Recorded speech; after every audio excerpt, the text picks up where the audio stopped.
Basta usaping batas, hindi niya yan pinalalampas. Narito na ang ating kapuso sa batas, Attorney Gabby Concepcion. Attorney, good morning. Good morning din sa iyo, Ivan. Naku, magbibigay na naman po ako ng babala. Sensitibong video ang makikita natin.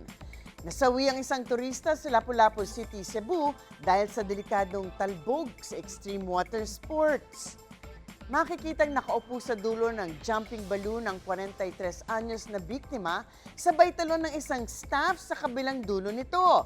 Pero imbis na mait siya sa tubig, bumagsak ang biktima sa jumping balloon na una ang ulo bago siya bumagsak sa tubig. Nako, ayon sa pulisya, spinal injury due to water sports activity ang ikinamatay ng biktima, batay sa death certificate nito. Ano ba ang sinasabi ng batas sa mga ganong insidente? Ask me, ask Attorney Gabby.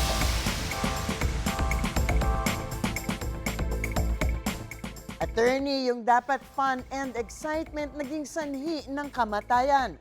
Kadalasan sa mga ganitong activity, may pinipirmahang waiver.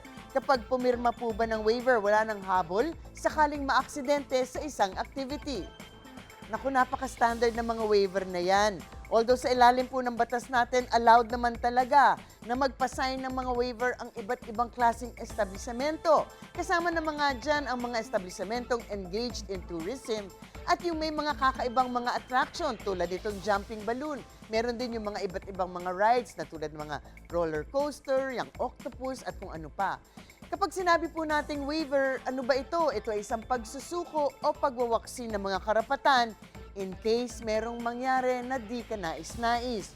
And usually ito ay ang pagsuko ng karapatan na habulin o maghabla ang naging biktima in case mangyari na nga ang hindi naman kagustuhan. Kumbaga, kaya tayo nagsisign nito, take it or leave it sa mga turista at bakasyonista. Dati kasi pag hindi kayo pumirma, ay hindi naman kayo makaka-enjoy ng mga attraction at facilities na to. Kaya't usually, pirma lang ng pirma ng waiver. Dahil, sabi nga, what can possibly go wrong? Ayun na nga, kuminsan meron talaga. So dapat, para magkaroon ng valid waiver, dapat ay ipiniliwanag ng maigi sa inyo kung ano ba ang peligro at danger ng mga attraction na yan na wini-waive nyo ang karapatan ninyo. Dapat din may proteksyon at may mga kinakailangan na safeguards in place, syempre. At kahit na pumirma kayo ng waiver, hindi dapat isali dito ang mga kaso ng gross negligence o sobrang kapabayaan ng operator. Against public policy ang isang waiver na walang liabilidad sa sobrang pagpapabaya ng operator. At isang waiver na against public policy ay void o walang bisa, kaya't hindi kayo mawawalan ng karapatan. Ano po ba ang habol ng pamilya sakaling mapatunayang may kapabayaang nangyari sa isang insidente? Sabi nga ng Article 2176 ng Civil Code, whoever by act or omission causes damage to another, there being fault or negligence o yung pagpapabaya, may obligasyon na bayaran ang lahat ng damage done. So ano nga ba ang damage na to? Ito ang lahat ng danyos na makukuha sa mga kaso ng pagpapabaya. So generally, sa mga kaso ng aksidente ng pagpapabaya, lahat ng natural consequence at damage ng pangyayari ay maaaring makuha. Kasama na dyan ang actual damages, unang-una, para sa pagpapalibing kung namatayan. At kung hindi namatay pero nasaktan, hospitalization and medical expenses.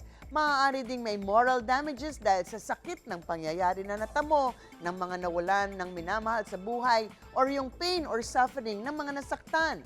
Maaari ding may exemplary damages na maibigay ang korte kung maipapakita na sobrang ang naging pabaya. Ang isa pang danyos ay ang tinatawag na indemnity for lost income. So kung ang biktima ay nasaktan lamang, kung ang nawala sa kanya ay yung hindi siya makapagtrabaho while recovering from the incident, maaari niyang kunin ang lost income. Pwede itong temporary or permanent incapacity.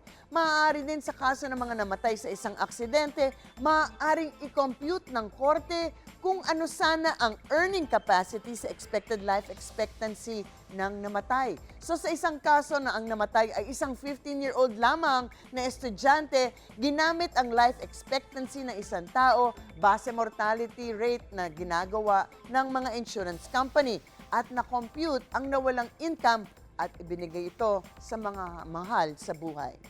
So tandaan po ninyo, hindi po tayo judgmental sa nangyaring insidente na balita. Ito ay in general lamang para sa lahat na possible cases na merong pagpapabaya. Ang mga usaping batas, bibigyan po nating linaw dito para sa kapayapaan ng pag-iisip. Huwag magdalawang isip. Ask me, ask Attorney Gabby.